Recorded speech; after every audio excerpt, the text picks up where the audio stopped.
mereka itu bagi saya adalah pemegang nilai yang paling utama, karena kemandirian dan keperkasaan perempuan itu ketika masuk ke perkotaan. Tapi begitu perempuan itu tidak punya banyak peran di perkotaan, saya kira itu yang akan membuat perkembangan kota itu, bagi saya sehebat itulah perempuan bisa diangkat dengan mungkin beberapa perempuan masih harus didesak untuk ayo maju. Bicara tentang kota dan segala perkembangannya, ternyata berdampak pada perempuan dengan segala perubahan ekonomi. Potret perempuan di perkotaan dahulu dan sekarang sangat berbeda atau prioritas. Dan sekali ini kita akan melihat potret perempuan dari sisi yang berbeda dari perspektif seorang jurnalis yang multidisiplin. Saya akan berbincang-bincang hari ini dengan Mbak Hepti Palestina Yunani. Beda S. Oke, Mbak Hesti dan Mbak Hepti. Oke, Sebenarnya ngomong perempuan di perkotaan, kalau saya sih lebih suka ngomong bagaimana masyarakat di perkotaan, ya. Tapi memang entah topik perempuan kalau dicantolin ke banyak persoalan itu memang spesifik. Jadi memang ya ada persoalan di perempuan ketika menjadi perempuan urban, begitu istilahnya. Mereka lebih punya kompleksitas gitu ya. Kalau untuk sekarang kita mungkin nggak bisa memisahkan perkembangan perkotaan itu dari peran perempuan. Mungkin ketika perempuan masuk ke wilayah perkotaan itu sebenarnya dia bagi saya, karena kemandirian dan keperkasaan perempuan itu ketika masuk ke perkotaan. Tapi begitu perempuan itu tidak punya banyak peran di perkotaan, saya kira itu yang akan membuat perkembangan kota itu, bagi saya sehebat itulah perempuan bisa dianggap punya peran. Karena biasanya perempuan itu memang akan banyak aturan ya, ketika mungkin dia belum masuk ke atau belum disebut sebagai perempuan urban di daerah asalnya, mungkin kita nyebutnya masih di wilayah pedesaan gitu, dia begitu banyak beban, bahkan mungkin aturan-aturan itu lebih banyak memang perempuan yang menyangga. Nah sebenarnya ketika masuk ke perkotaan itu perempuan ini punya tantangan untuk bisa mempertahankan nilai itu agar apa yang kemudian berkembang di perkotaan itu sebenarnya secara tidak langsung perempuan itulah yang menjaga nilai-nilai itu bisa berlaku, yang bagi masyarakat itu mungkin menjadi batasan, karena mungkin perempuan masuk ke perkotaan itu membutuhkan kebebasan, dia tidak terikat lagi dan punya banyak wilayah yang dia masukin gitu ya. Tapi persoalan itu sebenarnya akan bertabrakan dengan ketika perempuan itu sudah menjalankan perannya di perkotaan sesukses apapun, ternyata dia harus tetap membawa nilai-nilai yang dulu dia pernah ugemi gitu istilahnya. Jadi kalau sekarang masalah perkotaan itu begitu banyak, mungkin perempuan yang harus menyelesaikannya, karena mereka yang juga yang lebih banyak punya persoalan. Tapi sebenarnya perempuan juga yang harus menyelesaikan, bukan lagi dibebankan, karena yang lebih tahu itu perempuan. Jadi kalau ada masalah ya perempuan juga. Nah sebesar itu sebenarnya peran perempuan kalau saya lihat, karena juga toh misalnya kalau perempuan dalam posisi sebagai ibu, bahkan mungkin kalau di perkotaan justru akan lebih banyak perempuan menjadi kepala rumah tangga ya.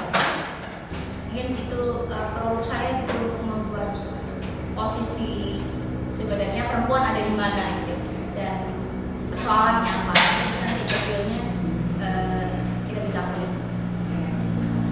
Oke, saya baik. Ya, kita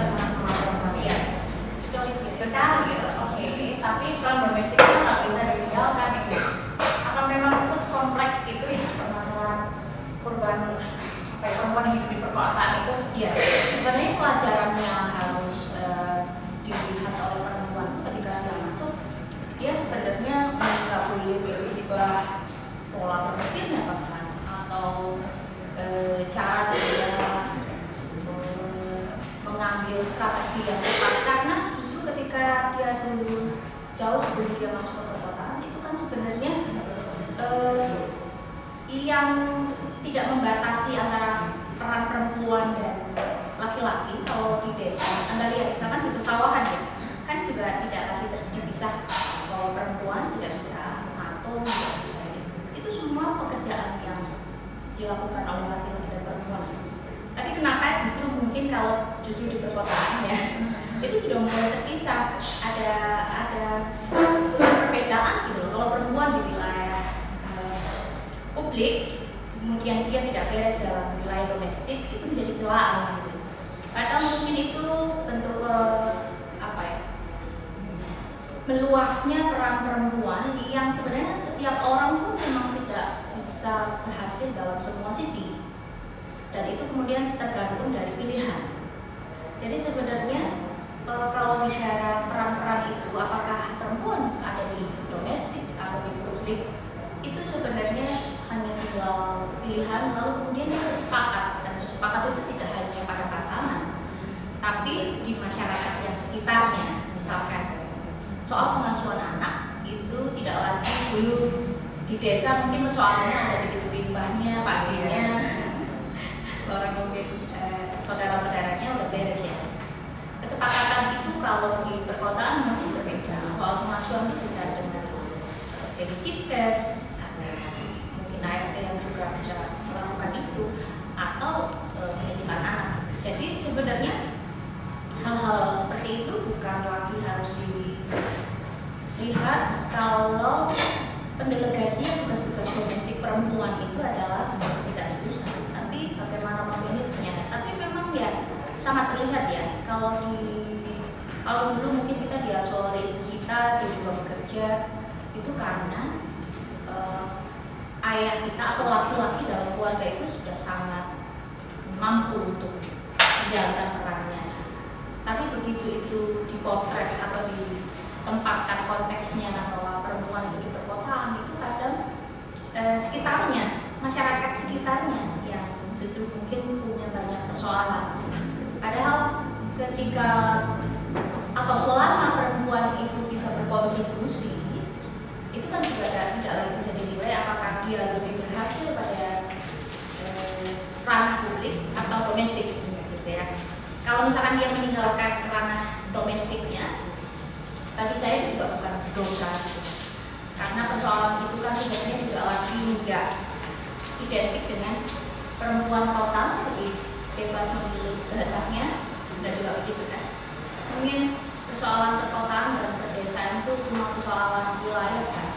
Bedanya ada di kelas level kabupaten dan kota atau kota besar itu aja mungkin kali ya. Tapi nilai-nilai saya kira sudah tidak jelas. Bahkan mungkin kalau kita ngomong ada orang di perkotaan yang berbuat tidak baik, dibilang mungkin sikapnya deso, sikapnya seperti orang desa, padahal mungkin orang desa akan tersinggung karena keburukan itu kan kenapa dilekatkan oleh mereka ya, itu juga. Lalu apakah kemudian sikap-sikap orang kota yang negatif tidak ada di pedesaan, egois, lalu kalau sekarang julid gitu, lalu gampang negatif juga, lalu konsumtif, itu juga bukan potret perkotaan aja. Iya benar. Ya, jadi itu saya pikir mungkin tinggal bagaimana orang merasa mindset dia adalah sebagai orang tinggal di desa, tapi sikap-sikap mereka di kota, atau berada di kota, tapi buktinya masih banyak kerinduan-kerinduan terhadap situasi desa itu tetap dibawa oleh orang-orang kota ini. Bahkan mungkin akan sangat jelas di Surabaya itu, kamu orang Jombang, kamu orang Lamongan, itu identitas itu mungkin akan lebih membuat dia survive dan tahu dia akan meletakkan di mana. Karena kalau masih ingat dengan desanya, berarti udah terlihat pola mudik kita itu kan masih juga sangat tinggi, itu kan juga membuktikan bahwa tidak sepenuhnya juga impian orang itu berada di desa atau di kota itu sesuatu yang terbaik gitu. Tinggal mungkin sekarang trennya sudah kembali ke desa untuk persoalan tinggal ya, karena bekerja sudah tidak lagi dibatasi. Mungkin dulu ada bedanya di zaman saya, berada di kota berarti semua fasilitas terpenuhi, tapi mungkin sekarang berada di desa tapi semua fasilitas yang ada di perkotaan itu sudah bisa mereka bawa di mana. Ya, kulturnya juga mungkin bisa dibawa. Berarti mungkin nanti kemerataan apa yang disebut desa dan kota semakin tipis menurut saya, karena tergantung sikap ya. Jadi tadi mungkin sikap desa, sikap orang kota yang berada gitu ya. Karena kita sendiri nggak jelas yang dimaksud identitas orang kota itu di kota sendiri juga pendatang ya mbak ya, kan juga orang desa aja gitu.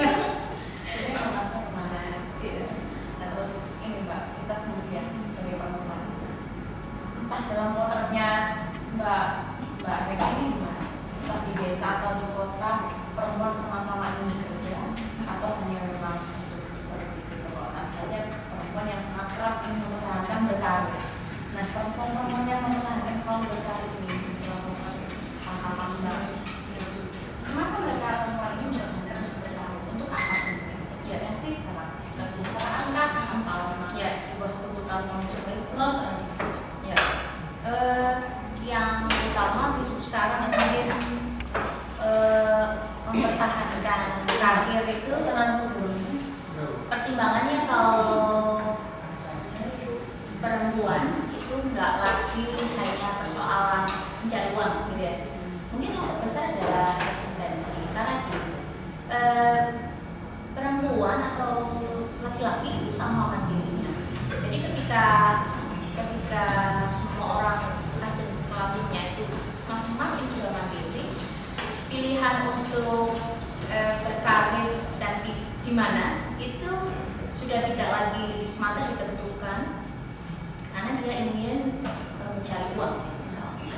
Tapi kalau di perkotaan mungkin sebuah eksistensi ya. Nah eksistensi itu bisa jadi sebenarnya karir juga sudah tidak lagi ya harus di ranah publik. Kalau dulu emang mungkin gitu, yang namanya orang berkarir, oh ya berarti kamu di luar rumah gitu ya. Enggak, sekarang ya bukannya rumah sudah menjadi sebuah bentuk wilayah yang sangat produktif. Buktinya mungkin katarsisnya adalah pandemi. Begitu orang kembali ke rumah, perempuan-perempuan itu dipaksa oleh kondisi yang secara umum bersamaan berbarengan itu dia menjadi lebih produktif di rumah. Nah ketika sudah tidak lagi pandemi, berkarir di rumah itu sudah menjadi pilihan yang paling aman gitu, dan tidak lagi memalukan. Dulu mungkin orang berkarir atau hanya stay di rumah, ketika dia menjadi orang kota tuh malu sekali, ngapain udah jauh-jauh ke kota. Tapi kalau tidak menjadi apa-apa gitu ya, sekarang enggak gitu ya. Selain eksistensi tadi yang kedua ya uang gitu. Mungkin kalau di dalam rumah begitu ada di rumah lebih banyak duitnya daripada bersaing di luar yang berhadapan juga ternyata dia hanya berhadapan dengan laki-laki dan persaingan perempuan dulu. Persaingan dengan perempuan juga yang oke lebih safe di rumah. Dan bahkan mungkin bicara karir itu sekarang bisa bagaimana bisa menguasai seluruhnya. Di rumah saya produktif, di luar produktif. Mungkin di rumah tangga berhasil, di luar juga sukses. Nah itu sangat mungkin banget gitu. Dan itu banyak contohnya. Yang dulu jadi pilihan, kalau sekarang jadi pilihan yang double, nggak bisa lagi pilihan yang tunggal.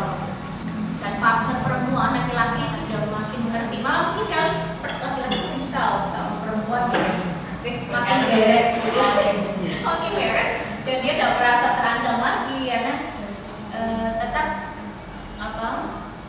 perempuan yang diidentikan dengan kelembutan dan segala macam ya, tempatnya memang masih di perempuan, sehingga itu masih menjadi daya tarik yang utama gitu pada perempuan. bahwa ternyata persaingan dengan perempuan sudah selesai. Jadi ngapain kita memusuhi perempuan ya, karena perempuan itu sudah menjadi partner yang luar biasa gitu kali ya.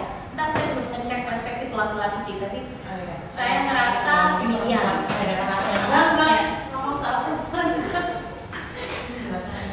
Kayaknya yang paham kopi doang dia ya, tidak terlalu paham dengan perempuan. Kalau kolam pemancingan atau apa? Tapi gini Mbak, kalau memang yang namanya hak perempuan itu memperhatikan umumnya Ya. satu eksistensi Ya. ya. Lalu bagaimana dengan sekarang kota yang identiknya dengan adanya buruh? Kalau yang saya lihat nih kalau lagi bubaran gitu, Ya. yang kelihatan tuh perempuan nggak banyak banget. Ya. Laki-laki gitu. Nah ini apa karena masalah ekonomi, masalah kesejahteraan untuk pribadinya atau apa kalau dari sudut pandang terus? Kalau saya nggak melihat bahwa guru, memang catatan guru itu lebih banyak perempuan ya, tapi itu sebenarnya tidak bisa dibaca sebagai bahwa perempuan kenapa dominan pada sektor-sektor yang demikian. Itu adalah representasi bahwa perempuan berada di posisi yang serendah itu, tidak gitu ya. Tapi mungkin justru kebutuhan industri terhadap perempuan besar. Berarti kan ada nilai spesifik yang ada pada perempuan. Justru saya melihatnya begitu.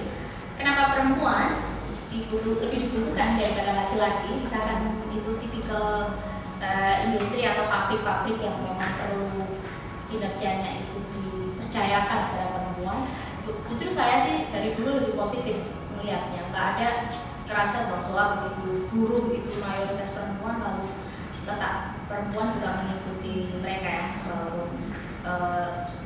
penghargaan kepada buruh itu masih diperjuangkan. Mungkin nanti saya sih berharap perempuan udah nggak lagi sih tahun depan itu sudah nggak perlu demo-demo ngomongin UMR dan segala macam, karena bagi saya bukan di situ perjuangan perempuan gitu.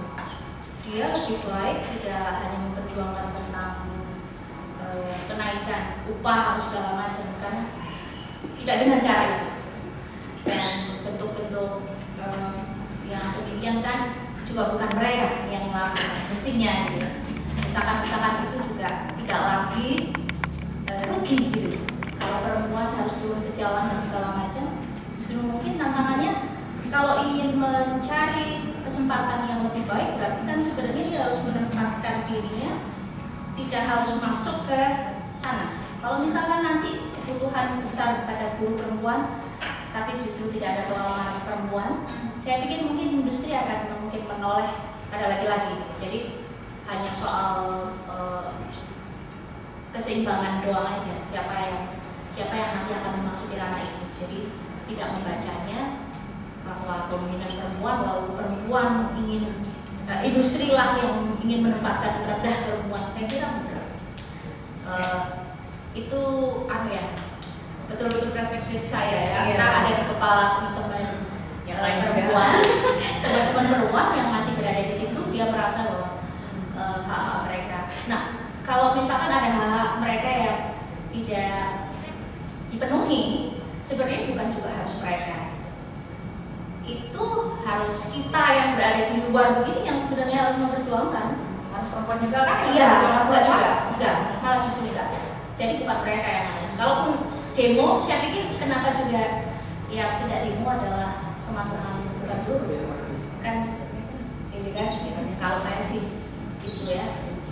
Jadi gantian untuk mempedulikan gitu. Kalau apalagi gini, konteks kalau kita berteriak untuk memperjuangkan nasib kita sendiri itu kok kayak gitu kan? Ya ya. Kalau secara umum buruh memperjuangkan buruh secara umum, tapi bagi saya itu kan kalau saya sih sering membujuk teman-teman perempuan itu untuk pemilihan teman-teman saya yang kalau yang kamu lakukan itu berteriak untuk kepentingan sendiri. Sementara mungkin itu akan lebih taktis kalau kamu titipkan pada orang yang justru mungkin lebih berdaya untuk membuat keinginan-keinginan mereka itu berhasil. Istilah untuk merealisasi Ya, perempuan di sektor-sektor ekonomi. Menurut Mbak Eti itu sudah nggak ada dimarginalkan perempuan, dimarginalkan itu harus dihentikan. Nah, sebagai jurnalis, saya selalu ingin meminimalisir penjudulan yang demikian. Jadi, kalaupun ada statement yang itu ada oleh pakar, saya lebih memilih sudut pandang yang lain. Media itu sangat penting untuk mendudukkan perspektif. Jadi, kalau berita-berita itu yang dimasukkan adalah tentang perempuan dimarginalkan terus-menerus, ya membentuk opini masyarakat akan terus-menerus demikian. Kalau dilihat ini, selama ini kan jurnalis atau kerja media itu kan selalu berkutik yang membentuk opini. Kalau begitu kita balik dong, bisa kita balik kan. Kekuatan atau power pers itu kan tinggi. Sehingga kalau ingin membentuk opini masyarakat yang berbeda, sebenarnya kita coba kita pasang statement yang berbeda terus-menerus. Sementara mungkin kita justru berlawanan antara media yang punya idealisme untuk memperjuangkan itu dengan yang lebih banyak mungkin membunuh idealisme. Nah, kalau yang kemudian berkembang itu, ya memang kita akan berkembang. Tapi setidaknya kalau ada media yang melakukan itu, ya mari kalau saya ingin mengajak. Kalau tidak medianya, jurnalisnya langsung. Karena media mungkin punya garis sikap yang tidak bisa kita bolak-balikan. Tapi jurnalis di situ sebenarnya masih independen. Jadi kadang mungkin dia menghindar untuk mencari narasumber yang saya kira tidak menguntungkan untuk opininya itu dibaca setidaknya. Sementara hal-hal yang lain, perang di media sosial, perang antara media mainstream dengan media sosial itu kita mungkin sudah kalah banget gitu. Media sosial mungkin sangat merajai dan yang mungkin membunuh idealisme jurnalistik juga gitu. Jadi saya kira itu sudah ada luar biasa. Saya masih punya itu loh. Dan mungkin ini gratisan untuk kita mas. Gitu, seru ya. Ini sih serius sekali deh. Tapi ini bener loh mbak. Iya. Ya perempuan ya kita juga perempuan. Iya. Kita yang ngomongin perempuan ya Iya. sendiri nih mbak. Iya. Kita ngomongin Iya. kita jadikan diri kita kehidupan sehari-hari kita. Tapi di mungkin mbak Eti ada yang tadi saya lihat sih dari mobil pembicaraan kita di sana saya tanya. Oh iya, karena kita ceras banget. Mereka udah nggak nguping lagi denger. Iya, gitu ya, udah langsung gitu. Itu kalian ngapain datang? Saya pikir sih ngobrol-ngobrol, tapi kalian mahasiswa nggak sih? Iya, mahasiswa nih lagi ngobrolin skripsi. Oh, lagi ngobrolin skripsi. Topiknya apa ya enaknya mbak? Kalau misal nih, kalau perempuan ya, Iya. kalau kita ngomongin di kota ya, Iya. kalau perempuan yang dari desa, terus nanti dia bekerja di kota kan, biasanya kebanyakan kasusnya kayak gitu ya. Nah, kemudian dia menjadi seorang pemimpin atau direksi gitu misalnya perusahaannya. Terus ketika dia kembali ke desa, terus dia menjadi bahan gunjingan mbak. Kayak kamu ini kok gak nikah ya, kamu ini terlalu mengejar karir kayak gitu. Iya. Itu menurutnya mbak ini gimana kayak gitu? Kalau saya terkait ini, kalau terkait dengan itu ya, mungkin ada studi tentang tipikal yang dimaksudkan dulu, misalnya gini ya, yang kita bilang soal deso dan kalau istilah deso itu ke arah desa ya, kutip kalau Apa itu? kutip di kota itu kutip, kayaknya baru istilah Surabaya aja yang ramai ya. Nah, kayaknya tipikal itu aja. Jadi apakah betul di pedesaan itu yang disebutkan bahwa yang disebut tipikal desa itu sudah seperti mungkin harus ada parameternya dengan kondisi 25 tahun yang lalu. Bahkan mungkin sebenarnya kali kota itu kulturnya sudah tanpa dia berkembang sebagai perkotaan secara wilayah yang disebutkan mungkin levelnya sudah kota, bukan lagi kabupaten atau disebut metropolitan atau apa. Ternyata di desa ini kultur kota itu sudah di sana lebih berkembang. Jadi misalkan konsumtif gitu. Dulu kan selalu diidentikan atau tipikalnya orang kota. Lalu individualistis. Mungkin apa tipikal-tipikal itu yang bisa menjadi salah satu cara studi ya, bahan studi gitu ya, sehingga kita sudah nggak lagi bisa menyebutkan satu wilayah yang nggak ada ATM-nya, nggak ada Gojek masuk, ya nggak ada internet langsung, itu desa, bukan lagi itu mungkin kan. Nah ini menarik tuh ya, karena sudah sangat bicara soal global, berarti kan juga kadang istilah atau karakter yang disematkan oleh seseorang atau sesuatu itu juga tidak lagi demikian. Studi itu mungkin yang belum banyak ya. Kalau dari sisi bahasa sih menurut kita juga menarik. Apakah istilah-istilah jangan nih selamatan, apakah itu hanya perkotaan yang justru mungkin di desa udah nggak lagi ada. Justru kalau di kota ada untuk apa? Untuk komoditi ya, komoditi pariwisata. Bahkan mungkin usaha industri kafe sekarang kan balik lagi dari jadul, pertemuan. Justru di desa nggak ada ya, karena mereka jadikan sebagai bagian dari itu. Tapi kalau di kota bisa dijual, tapi itu dibangkitkan lagi kan, nostalgia dan segala macam untuk kepentingan wisata kota. Mindsetnya orang desa itu sekarang nggak desa. Ya, gitu. Mungkin kita juga akan salah menunjuk bahwa dia orang kota, dia orang desa, karena udah lagi tipis batasan antara keduanya. Rumah konsultasi gratis. Jadi kalau disetujui dosen, saya ada uang traktir. Nanti traktiran ya. Soalnya saya sih mikir ingin begitu banyak. Pernah kan di medsos perang antara waduh itu sikap besok. Oh ya. Tapi orang desa marah karena justru tidak ada sikap yang seperti itu. Kalau dicari di desa. Medsos, fenomena medsos itu bisa diamati banyak kan. Mau cari fenomena apa atau persoalan menjadi bahan skripsi itu dari medsos. Dilihat dari kayak tulisan-tulisan dari jurnalis itu juga bisa. Ya kalau itu referensi yang utama lagi ya, jadi salah satu yang penting. Tapi media sosial kan kalau dalam perkembangan jurnalistik menjadi salah satu new media. Selama diterapkan prinsip-prinsip jurnalistik, presentasi media sosial itu juga bersaing dengan media mainstream, sehingga media sosial itu juga akhirnya dimasukkan sebagai new media. Maka ada kan orang Facebook, wartawan Facebook, itu karena cara kerjanya ya, secara prinsip jurnalistiknya dia benar. Selama itu aja dipegang sebenarnya. Jadi bentuknya sudah tidak lagi seperti mungkin saya bekerja sudah 25 tahun yang lalu di media, sudah nggak lagi gitu kan. Sekarang belum. Iya belum lagi. Iya, sudah berguru narasumber, ditolak diterima udah biasa, diterima tapi bukan bicara, kan sudah dapat pikir jawab, tegang dari media,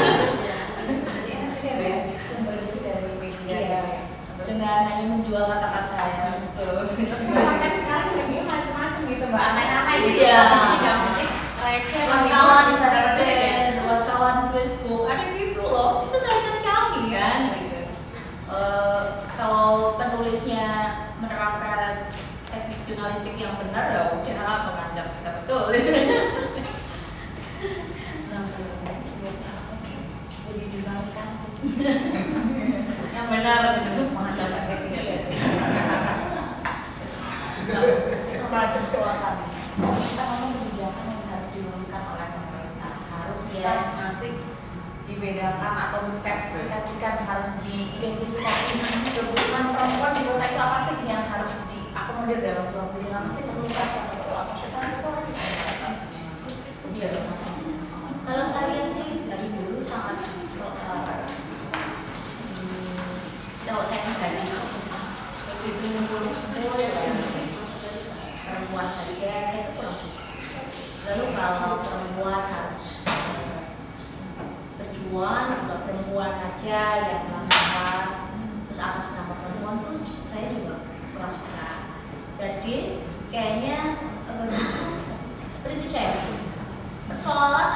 menjadi tidak ada kalau kita tidak menganggap ada persoalan. Jadi kalau misalkan persoalan yang berhubungan, sebenarnya coba lagi kita nggak usah bahas. Tapi apa yang sebenarnya harus dilakukan secara general bahwa itu kebutuhan masyarakat. Misalnya kalau ngomong perempuan, caranya kan sebenarnya bukan perempuan, tapi kebutuhan ibu untuk bisa melakukan parenting yang menyehatkan dengan pada anak-anaknya, itu butuh misalkan taman. Itu kan bukan kebutuhan perempuan sebenarnya, tapi kebutuhan semua orang, semua masyarakat. Tapi yang dipedulikan itu adalah ibu, para melihat. Nah, kalau spesifik mengarah ke kebutuhan perempuan, bagi saya itu juga sudah mulai mendiskriminasi. Juga tidak sebegitunya harus fokus terhadap masalah perempuan sih, kecuali memang dalam hal itu ada kaitannya mungkin kalau itu masuk ranah agama gitu, kebutuhan perempuan dan laki-laki jelas gitu ya. Kalau misalkan pengaturan tentang soft laki-laki itu dalam agama ya memang harus dibedakan. Kemudian kebutuhan kebijaksanaan yang lain itu, kebijakan yang lain itu kan konteksnya sebenarnya kalau kemudian baru itu menyentuh perempuan itu ketika sudah dijalankan, bahwa kemudian ini akan membuat potensi perempuan atau potensi laki-laki itu tinggi, itu hanya efek saja, tapi tidak perlu harus difokuskan sih menurut saya, kecuali yang tadi kalau kebutuhan pendidikan anak-anak, kebutuhan misalkan kalau keamanan di transportasi umum, kenapa ada di itu kan sebenarnya bukan soal hanya peduli perempuan menurut saya. Kalau saya mikirnya kadang juga ada perempuan yang hamil juga dia tidak harus kok melihat bapak-bapak yang lebih tua, dia juga lebih mampu untuk berdiri. Saya kira mungkin ada perempuan yang udah begitu enggak, karena saya perempuan lagi hamil saya harus hidup. Dia kan masih ada sebenarnya pertimbangannya lagi. Ada lagi nih, ada orang udah tua laki-laki mungkin dia sakit. Nah, pertimbangan itu kan. Tapi kalau fasilitas itu diperhatikan, itu akan membuat pilihan-pilihan perempuan untuk membuat dirinya berbuat lebih baik bagi kehidupan perkotaan itu terdukung, gitu aja saya lihat.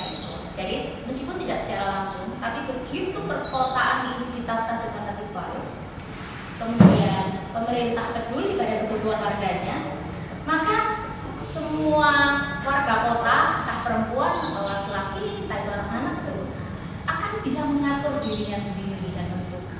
Nah, ini yang nanti akan membuat sehat, karena warganya sudah mulai bisa berpikir berbuat sesuatu itu atas pertimbangan yang tidak lagi saya perempuan, saya laki-laki, saya muda, itu saya pikir itu lebih menyehatkan. Nah, tapi apakah kepekaan seperti ini sudah juga mempengaruhi kebijakan pemerintahan gitu ya, pemerintah kota atau kabupaten? Entah, tapi saya kira kita harus lebih positif untuk melihat bahwa selalu arahnya ke sana deh gitu. Misalnya kalau kita selalu pesimistis ya kita akan merasa bahwa semakin kurang aja gitu yang dilayani. Ini catatan ini juga karena apapun sebenarnya kalau tentang perdesaan perkotaan nanti 2025 itu hampir 65% sebenarnya warga atau orang Indonesia itu berada di perkotaan. Jadi mau tidak mau sebenarnya apa yang dinamakan perkotaan dan perdesaan itu hanya tinggal menunggu waktu yang itu adalah bentuk pembangunan yang kita lakukan. Karena kan kita pasti paham ya, tidak juga kita harus mempertahankan hal-hal yang tipikal sekali di desa itu, bahwa harus tidak ada internet dan sebagainya, listrik yang mungkin tidak tidak, karena saya masih ada kemarin ke daerah benar-benar listrik yang masih tidak ada di sebuah kabupaten gitu, atau terbatas waktunya gitu, malam udah nggak ada gitu. Itu saya kira persoalan-persoalan bukan karena dia tipikal itu ada di desa, tapi itu kan saya melihatnya berarti kepedulian pemerintah kabupatennya yang kurang menurut saya itu. Jadi ya gitu. Jadi mau tidak mau semua tempat itu harus mengalami perkembangan, dan kalau perkembangan perkotaan itu juga tidak bisa dibendung karena bagaimanapun sedesa, istilahnya kayak sedesa-desanya tempat nanti atau akan menjadi kota juga. Sedesa-desanya kita pun juga kita akan menjadi orang kota, dan kita juga tidak harus mengubah kultur kita itu yang sangat tipikal beda orang kota begini, orang desa begini. Mungkin nanti hanya akan menjadi tidak terkala lah, sesuatu yang mungkin memang harus dilalui orang ya. Setiap orang akan mengalami itu. Begitu dia terus-menerus selama hidupnya berada di desa, saya yakin mungkin perkembangan sekitarnya atau pembangunan yang mungkin sedang dilakukan oleh semua wilayah itu akan mendorong dia berada di tempat yang jauh lebih baik gitu. Dan itu terkait dengan fasilitas-fasilitas yang mungkin seharusnya setiap orang, setiap warga atau seorang manusia atau makhluk hidup di dunia ini berhak untuk mendapatkan dia. Misalkan kalau kebutuhan air minum begitu nanti di desa itu kan mengandalkan kebutuhan air minum yang alami, tidak ada PDAM dari sumur. Beberapa juga itu di Yogyakarta pun meskipun kota besar seperti itu, tapi seberapa bertahan mungkin ketahanan sumber daya air kita gitu. Kemudian kedepannya meskipun berada di bidang pedesaan, PDAM harus mencapai ke sana. Itu karena kebutuhan yang memang harus didapatkan oleh orang atas hak mendapatkan air bersih itu. Dan itu kan sama juga di perkotaan juga harus demikian gitu kan. Walaupun persoalannya kayak rumit gitu, ada polusi, soal transportasi gitu, kepadatan penduduk dan segala macam. Tapi kalau melihat bahwa 2025 dalam hitungan itu 60% masyarakat Indonesia itu sudah berada di wilayah perkotaan. Tidak menjelaskan Iya, sebagai kota dan desa sebagai suatu wilayah. Ya, kulturnya saja mungkin kali berbeda. Kultur yang saya yakin soal kultur saja. Karena mungkin yang dengan itu kan juga sudah iklim desa, Iya. membuat Iya, sudah itu hijaunya, Iya. yang di desa juga ini kan fasilitas seperti di kota, Iya. kan dan semua Iya. fasilitas itu masuk ini. Termasuk seperti ya kalau saya orang desa itu asli Lamongan itu banyak bilang Lamongan mana tinggalnya Lamongan kota, nggak mana gitu.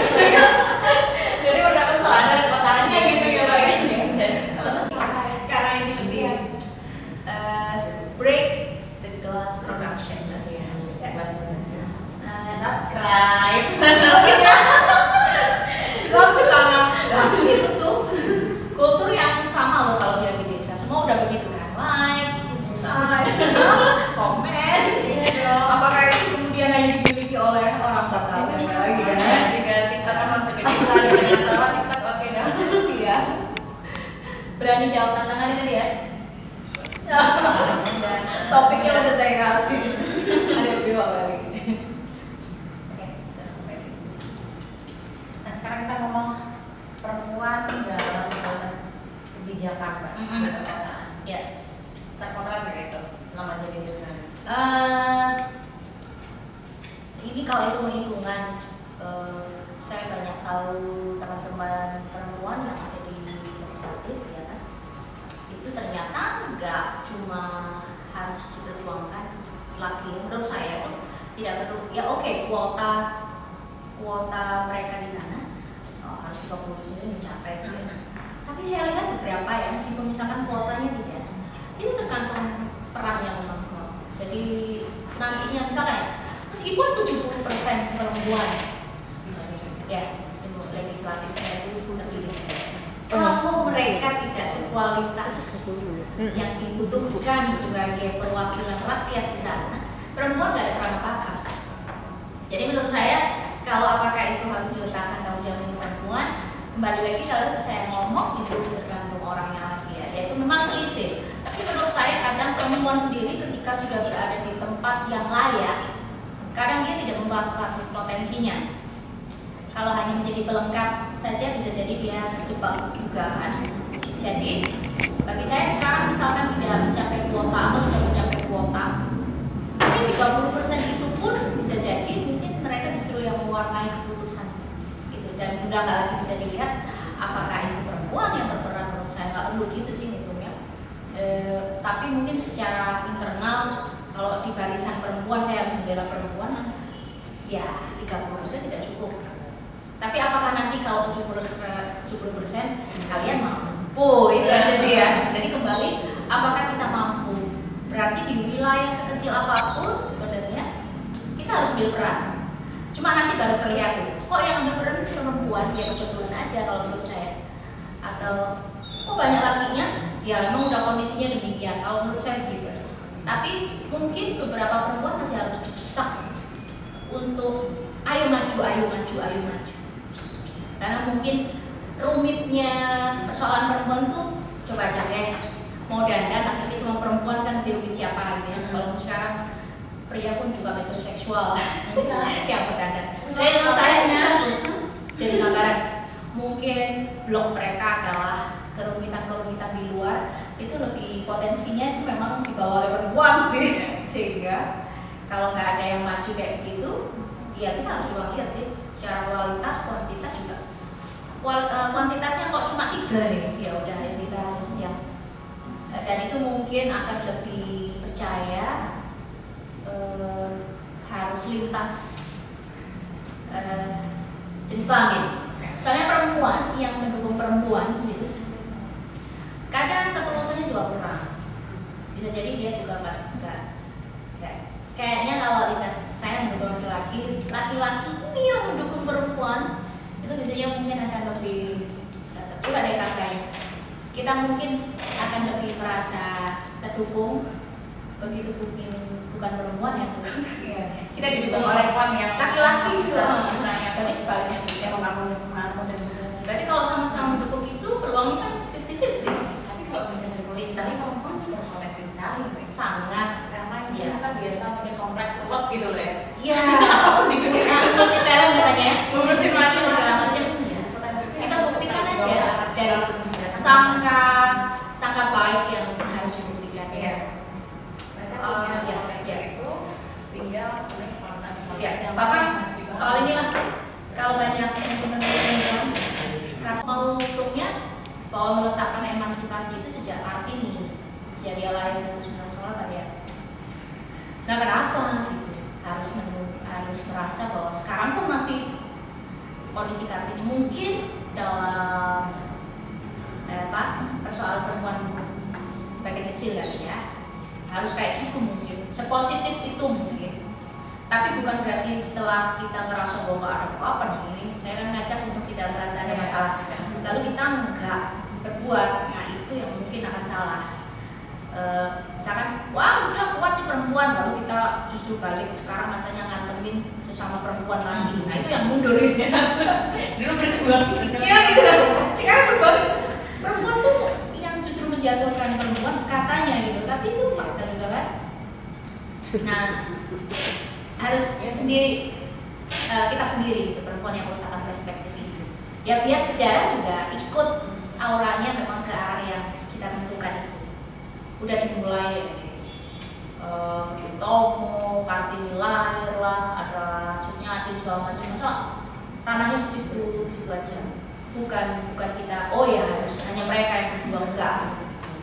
Tapi sayang ya perjuangan mereka itu kalau kita sendiri nggak sekarang yang tidak menentukan itu kenapa nggak berani untuk bahkan mungkin kongres perempuan gitu kenapa tidak pernah lagi dilakukan apakah karena itu justru karena udah selesai gitu jangan-jangan tidak lagi perjuangan kita udah sudah ada buktinya setelah kondisi lebih baik tidak pernah ada perempuan kumpul secara nasional. Dulu justru ketika ada punya persoalan, tadi mungkin psikologisnya gitu ya, merasa ada persoalan yang sama, ya ngumpulnya gampang. Mungkin kita sekarang persoalannya udah beda-beda kan, tujuannya udah berbeda-beda, sehingga disatuin tuh susah. Gitu. Jadi aneh juga tapi kalau kita nggak bisa bikin kongres perempuan berikutnya, justru di saat kondisi udah lebih baik buat perempuan. Masih ada perempuan yang rivalitasnya itu tinggi banget. Satu maju itu sudah beda. Iya. Gue selanjutnya gitu kan. Tapi masih ada juga komitmen dari kalangan ya. Kalau perempuan itu kita muncul sebagai sebagai leader, itu masih nggak semua laki-laki support presiden mau perempuan. Iya. Kalau dibenturkan dengan prinsip dalam agama, saya kira itu memang saklek, tidak akan. Jadi kita hanya punya pilihan.